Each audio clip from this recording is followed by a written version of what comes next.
This is AP Statistics Video 6. This is from Chapter 5, which is about experimental design. And this video is all about stratified random sampling and cluster sampling. So in class, we have discussed simple random samples, which are one example of something called a probability sample. A probability sample is any sample that is chosen using chance or probability, using some element of randomness. And it's extremely important that we rely on chance to select our samples.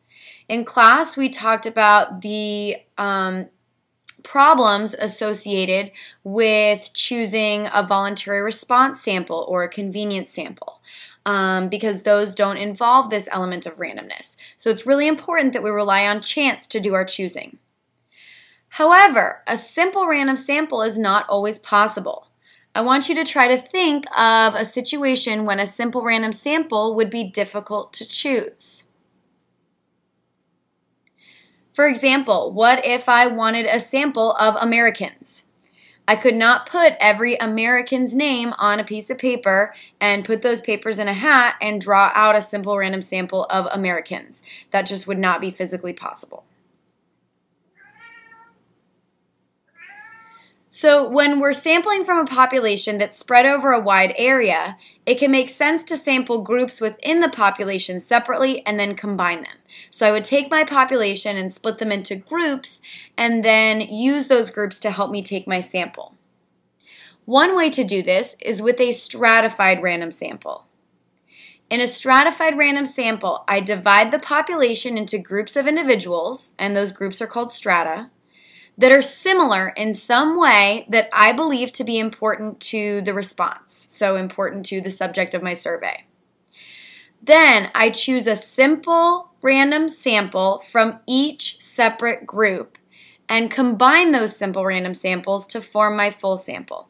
So I take my population and split it into groups, take a simple random sample from each group, and that forms my full sample. And the question I want to answer in this video is, why would we do this? What's the reason for taking a stratified random sample? And I'm going to try to illustrate this through a few examples. Here's the first example. Let's say we work for some kind of advertising agency, and let's say that the population of clients for our agency could be divided into three groups. We have our Caucasian clients, we have our African American clients, and we have our Hispanic American clients. Furthermore, let's say that both the African American clients and the Hispanic American clients are relatively small minorities in my clientele. So my clientele are mostly Caucasian, but I do have two minority groups in this group. What do you think would happen, or what do you think could happen, if we just took a simple random sample? Well, it would be entirely possible that if I just took a simple random sample, that I would only get Caucasian clients in my sample. And that wouldn't be representative of my group. Okay, I would be marginalizing a group of my clients. So instead, I would take a stratified random sample. I would split my agency up by race. I would have a group of Caucasian clients, a group of African American clients, and I would have a group of Hispanic American clients, and then I'd take a sample out of each. Now, I'd probably take a larger sample of Caucasian clients, since that is a larger group within my population. But that would ensure that my sample contained members from all three of these groups. So one reason for doing stratified sampling is to avoid marginalizing smaller subgroups within my population. Here's another example. A school official wants to estimate the average number of hours per week that students devote to homework.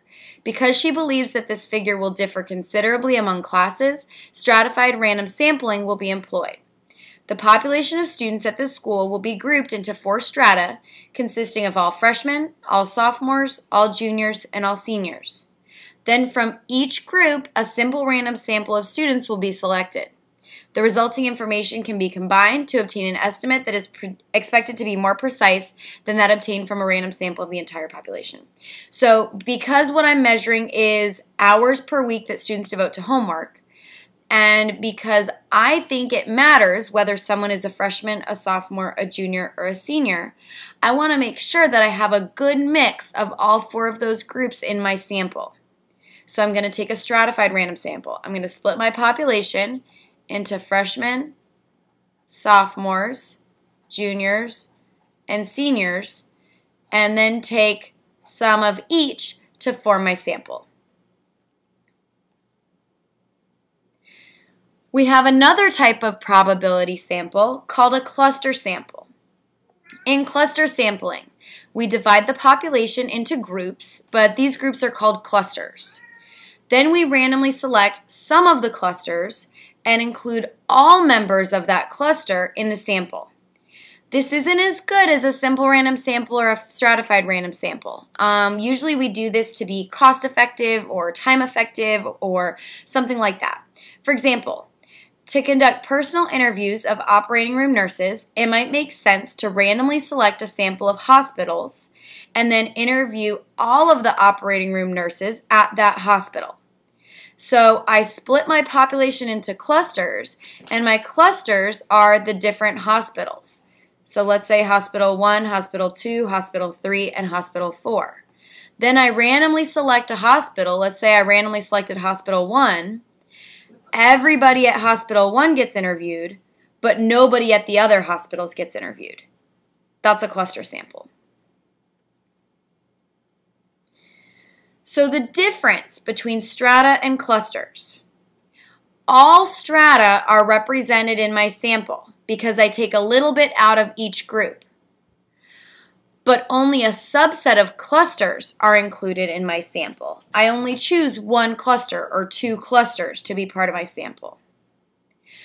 Also, with stratified sampling, I get the best results when the elements within my strata are internally homogeneous, meaning everybody within a group is the same with regards to some characteristic.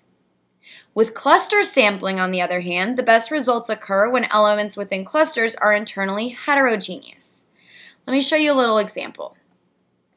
For stratified, I would want to create a group of triangles and a group of squares and a group of stars. This way, everybody within the group is the same because I'm then going to choose a few members out of each group to form my sample. So my sample contains 1 or 2 or 10 out of each group. That's stratified random sampling. In cluster sampling, I want my groups, my clusters, to be internally heterogeneous. Each group should contain some of each.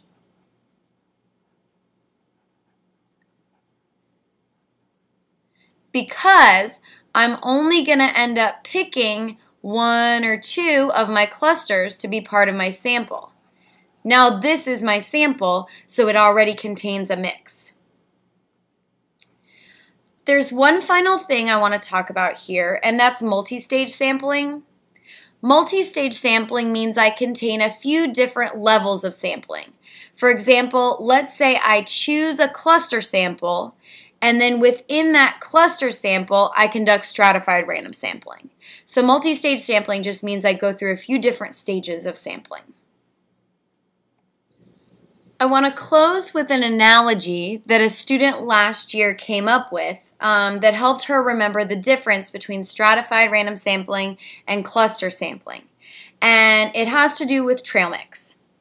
So she said that stratified random sampling is like when you make your own trail mix. In other words, I buy some M&Ms and I buy some peanuts and I buy some raisins, and I buy some almonds, and I mix those together to create my sample. So in stratified random sampling, I split my population into groups that are internally homogeneous, meaning internally they are the same. This group is all M&Ms, this group is all peanuts, this group is all raisins, this group is all almonds, and I take a simple random sample out of each group to form my total sample. That's stratified random sampling. Cluster sampling is like when I buy ready-made trail mix. I randomly select which box I want to buy, and I take everybody that's in that group. So in cluster sampling, my groups are already heterogeneous. They're already mixed, and I pick one of them. Or I pick two of them, or I pick lots of them. But the idea is that we take everybody in that group because they're already internally mixed. So that's the end of video 6. Please answer the questions that follow and come to class prepared to discuss.